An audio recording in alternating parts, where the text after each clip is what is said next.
Alrighty. Now this is the other part of the um trans guys are guys and trans women are women. That but I didn't even want to put in the other one because that was mainly for cis people. And I didn't want to piss off any trans folk with what I gotta say about this at this point. It's like um the standard rap that I run when I gotta give the Trans 101 lecture is that sex and gender need to be considered separately. Yes, there are only two reproductive sexes, but gender expresses on a spectrum. And there's a whole lot of variation, physical and emotional variation, and before you even start figuring in sexual orientation, just in a person's the building of their gender identity. And in the structure of their body, I'm very androgynous. I had a real rough time when I was a kid passing for a man. I had to grow a beard before the really bad shit would stop. But here I am today, after living most of my life as a man, or some semblance of masculine. I'm not really all that feminine because I was never allowed to be that way. I had to consciously suppress innate female nonverbal communications. The way I touched myself, the way I held my hands and shit. I had to be very real careful about that. Oh yes, aye, sir. Because I had very pretty face and kind of sexy body. I always had little boobs and my legs are pretty. I never had much butt. I think that was because I had to walk pigeon-toed. I had to practice walking pigeon-toed so my hips didn't sway. Because the guys, the real shitty head assholes were coming up behind me and kicking me as hard as they could. Well, yeah. So anyway,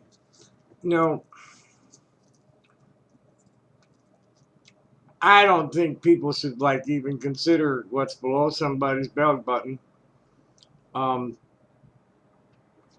in determining their sex and gender and the way they relate to them, unless they're thinking about going to bed with them or taking on their medical needs. That's not your freaking business, and it shouldn't matter how they look either. Most people don't care. They have no problem adjusting to me if they read me as male up front. Only jerks hold on to it. I've had to cut a few loose. One of them extended, an apology, but he had gone so far over. Was like, hey, look, man, this ain't the place for it or the time. But I had reason to fear what you said.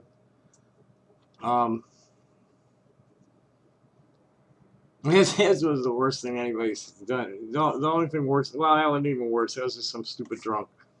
Fortunately, he wasn't so stupid that he followed me into the alley.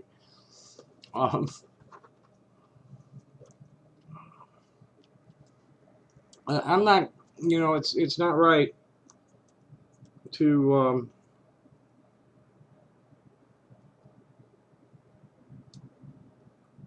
conflate transgender women with cisgender women because of the reproductive thing. That's just not right.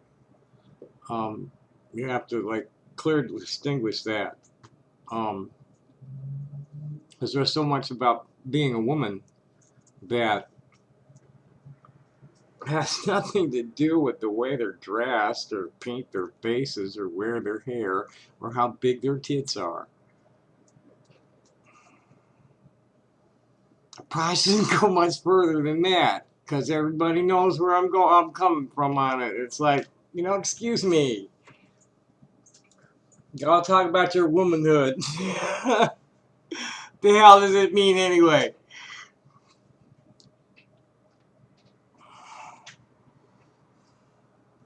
For me, it meant stopping to pretend that I was a good little soldier boy. That's all it meant. Keeping myself groomed different. but not a whole lot different. I'm still pretty gender neutral, but I was able to like I'm able to show my girly parts without being afraid. This is a big deal for me.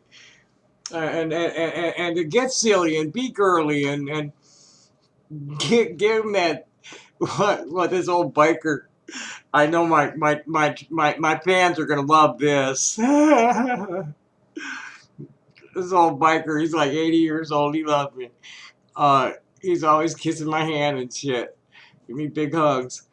And he said never lose that just fuck the neighbor's dog grin.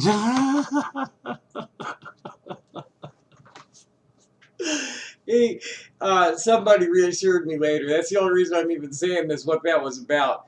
It's like that grin that says to somebody that you're totally nuts and ready to do just about anything without warning. Which is me. You know, I get some wild notions. I don't fuck neighbors' dogs or my own, regardless of what anybody might say. Yes, I had masturbated one that liked it and demanded it and deserved it, but fuck off. If you don't, if you want to get stupid about that, go ahead. Um,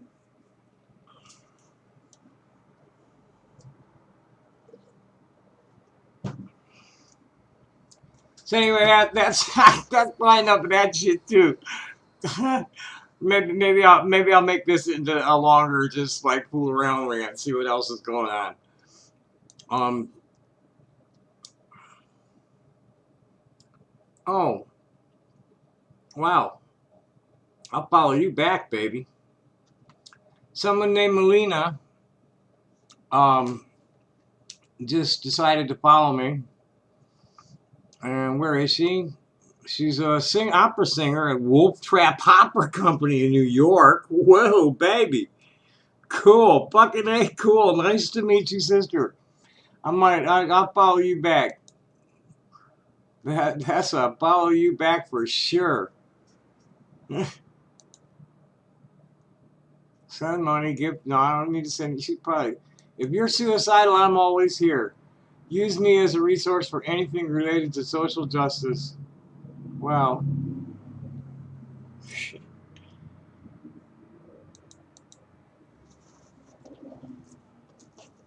I'm flattered.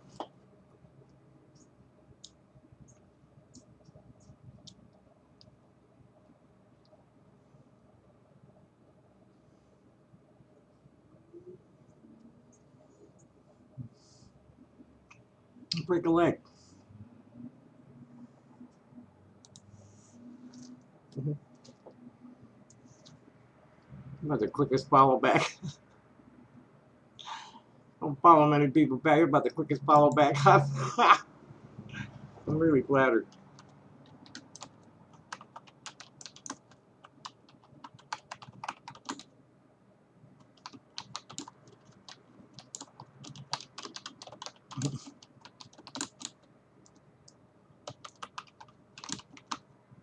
Break a leg in the new house.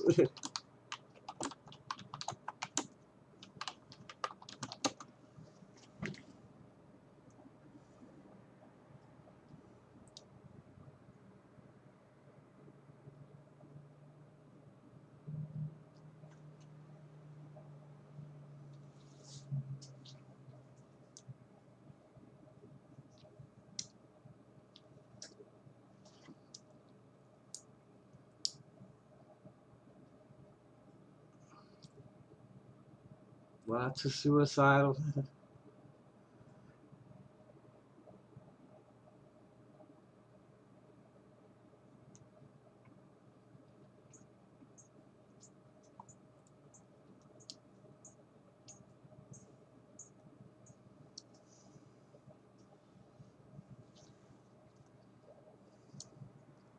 Oh yeah, I forgot I left the camera running. I'm supposed to be talking to it. I'm looking this woman's page over. She's an opera singer uh, at Wolf Trap. Wow, they just got a new hall in New York City, with bigger hall.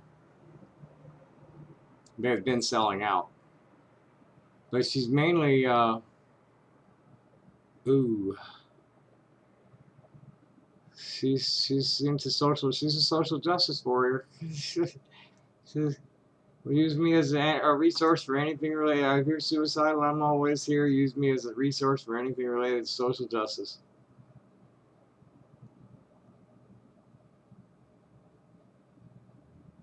She's a soprano with Wolf Trap. Fucking A. Cool. Wow. Totally cool. What's next? Margie and I are talking about old vehicles. Margie's one of my Texas lady friends. I saw that already. Oh yay, no, that's still not uploading. Fuck! Mom, I'm sorry, but I'm gonna have to send you a link. It's not uploading to my cloud. I'm gonna have to send her the link to the YouTube.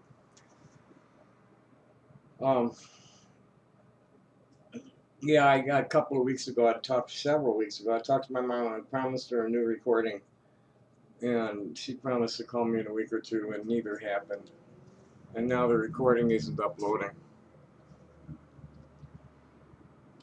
Okay, what else is going on?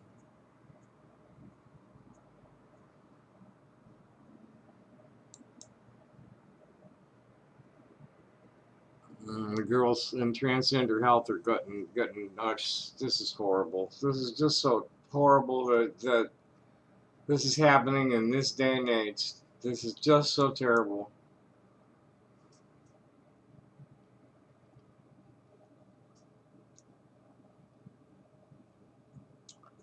I don't feel safe living here. After threats from parents, a transgender girl's family is moving again. And this is the Achilles School in Achilles, Oklahoma. Stories from the 17th.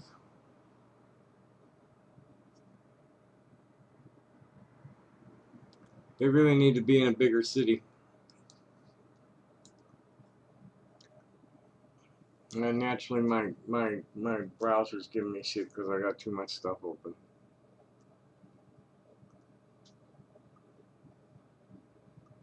Okay, for the second time in less than 2 years, Brandy Rose is planning to move her family to a new town, saying she no longer feels safe in Achilles, Oklahoma because of violent threats against her transgender daughter, Maddie. Achilles School District shut down for 2 days this week after adults shut up. Shut the New fuck Avino up positively. Bye. The Achilles School District shut down for 2 days this week after adults in a parent Facebook group threatened the 12-year-old for using the girls' bathroom at school. The incident renewed concerns that had driven the family from Sherman, Texas, where Maddie experienced horrendous school bullying after she transitioned. Some students had forced Maddie into the boys' bathroom and taunted her to commit suicide, Rose said. The move to Achilles in 2017 was supposed to give Maddie a fresh start. Now the family is moving again, this time to Houston, seeking a more open, diverse community for people like my daughter, as Rose fears for Maddie's safety in the small town where she became the center of a firestorm this week. Rose also worries that Maddie's classmates, most of whom did not know that she was transgender until this controversy erupted, might now begin to bully her. I don't feel safe living here anymore. I can't drop my daughter off at the movies anymore, Rose tells Time. But what if someone recognized her in the Walmart parking lot? She won't even sleep in her bed anymore. Rose initially avoided sharing details about the threats with Maddie, talking to her generally about staying safe and being aware of her surroundings. But Maddie was taking selfies with her mother's phone on Saturday when she discovered screenshots of some of the Facebook posts, in which the adults had referred to her as this thing, a half-baked maggot, and threatening to make him a female with a good sharp knife. She looked at me and said, "Mom, is this what you were talking about? Are these about me?" And she was mortified. And she didn't understand. She had no idea that people felt that way about her, Rose says, and I didn't even know how to have the conversation. I stumbled over my words. It was hard to get them out. I just wanted to hold her while she cried. When she saw the screenshots in my phone, her exact words were, "You've ruined school for me." She didn't want to go back to school at first. Maddie returned to school on Wednesday when the district reopened after shutting down on Monday and Tuesday amid concerns about protests. As a precaution, more police officers were stationed at the school, and a hall monitor followed Maddie around to make sure there weren't any problems. That's real good for the kid. So sad. The incident is the latest example. Oh boy, this is lovely too. The incident is the latest example of a national fight over transgender rights, particularly in schools, where bathrooms have become a battleground for the estimated 150,000 American teenagers who identify as transgender, according to a 2017 report by the Williams Institute at the UCLA School of Law. Gavin Grimm became a national leader on the issue when his 2015 complaint over his right to use the boys' bathroom at his Virginia school reached the Supreme Court, which chickened out on the case. In May, a federal judge denied the school board's motion to dismiss the suit.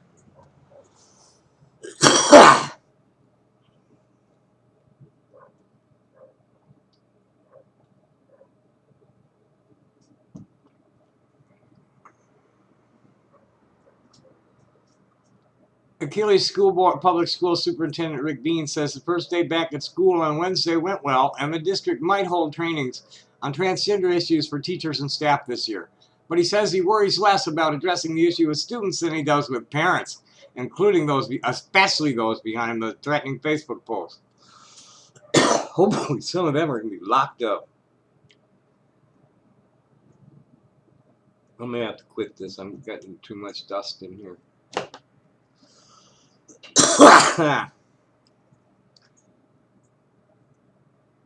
Kids are so innocent, he said. Really, kids almost have to be taught hatred. It's just not a natural process. Bean says he understands the family's decision to move. I would wish this family the very best, he says. What I wouldn't want for them is to leave our school or community thinking they're not welcomed by the majority. A GoFundMe campaign launched to help the family move to Houston, where they have relatives, had raised more than $16,000 after Friday evening, solidifying their decision to leave. Rose hopes that Maddie might have access to more resources there and might not be the only transgender student at a school in one of the largest districts in the country. It's frustrating to have to pick up and move all over again. It makes me feel horrible when we moved here. I promised my kids. We're not going to move again for a very long time, Rose says, but we've got to do what's best for the whole family in the long run. So sad. I know a mother and her daughter out there that would probably benefit from getting together with them. Both families would benefit. Josie's older and got her shit together, and they, I think they're neither one of them has much in the way of transgender friends on the ground down there. I'm not sure. I've never talked to them about that. But anyway, I'm gonna cut this off because my throat's getting real scratchy. I just hope I should read this because this is that'll be good way to close this out, because like what's happening is at the grassroots level, trans people are, since 1999, trans people have been able to access each other. It's a very lonely place before the internet to be transgender. A lot of fear and confusion and loneliness that's been like gone with the internet and with families accepting their children, with communities that accept gender non-conforming people. So let me read this and then I'm going to shut this down.